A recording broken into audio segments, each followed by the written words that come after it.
বাংলাদেশে বেড়েছে jet fuel বা বিমানের জ্বালানির দাম। প্রতি লিটারে আগের চেয়ে গুনতে হচ্ছে প্রায় ৫ টাকা বেশি। এখাতের ব্যবসায়ীরা বলছেন, অন্যান্য দেশের চেয়ে বাংলাদেশে জেট ফুয়েলের পেছনে বাড়তি ব্যয় করতে হচ্ছে। এতে পরিচালন ব্যয় বেড়ে যাওয়ায় নেতিবাচক প্রভাব পড়ছে বিমান ব্যবসায়। আর্থিকভাবে ভুক্তভোগী হতে পারেন যাত্রীরাও। এজন্য অন্যান্য চার্জ এবং বেশ কিছু কর কমানোর দাবি ব্যবসায়ীদের। মাসখানেক আগে বাংলাদেশে জেট ফুয়েল বা বিমানের জ্বালানি কিনতে যে অর্থ ব্যয় করতে হতো, এখন প্রতি লিটারে খরচ করতে হচ্ছে তার চেয়ে ৫ টাকা বেশি। আন্তর্জাতিক রুটের ক্ষেত্রে বর্তমানে বাংলাদেশে প্রতি লিটার জেট ফুয়েল কিনতে হচ্ছে ৫৬ টাকা ৬৫ পয়সায়, আর অভ্যন্তরীণ রুটের জন্য ৭২ টাকা। যেখানে একই সময়ে ব্যাংককে প্রতি লিটার জেট ফুয়েল ৪৬ টাকা ২০ পয়সা, সিঙ্গাপুরে প্রায় ৪৩.৫, মাস্কাটে প্রায় ৪৯ এবং কলকাতায় প্রতি লিটারে ব্যয় করতে হচ্ছে ৬৪.৫ টাকা।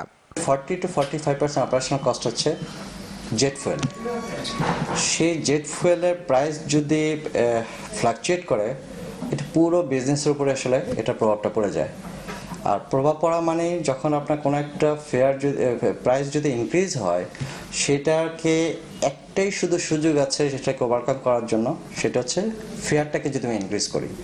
আর ফেয়ারটা ইনক্রিজটা করলে directly affected to the passenger. Internationally wise কিন্তু সেরকম ফিউল বাড়েনি, কিন্তু আমাদের দেশে কিন্তু ফিউলের দাম কিছু বাড়ছে।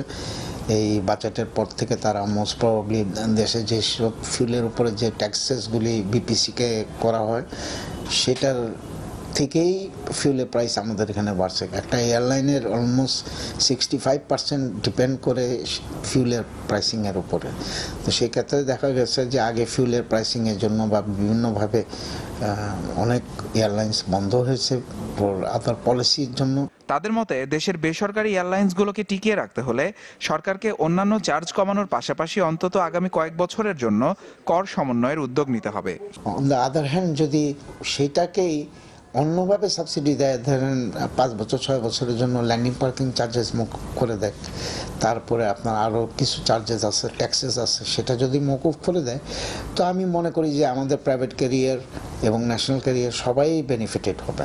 প্যাসেঞ্জার ইনক্রিজের যে গ্রোথটা আছে সেটাকে বজায় রাখার জন্য অবশ্যই এই ফ্যাক্টরগুলোকে, আমাদের যে অপারেশনাল কস্টের সাথে যে ইনভলভমেন্ট যে ফ্যাক্টরগুলো আছে, প্রত্যেকটা ফ্যাক্টরকেই আমরা যেমন এটাকে মাথায় নিয়ে আমরা কাজ করবো, as well as regulatory authority এবং বাংলাদেশ গভর্নমেন্টের উচিত হচ্ছে সেসব ফ্যাক্টরগুলোর দিকে একটা নজর দিয়ে আসলে মানে ফেয়ার কোড করা। এখন বাংলাদেশে বেসরকারিভাবে এয়ারলাইন্স খাতে ব্যবসা করছে 3টি কোম্পানি। ইরতিজান আসিম সৌরভ, চ্যানেল 24, ঢাকা।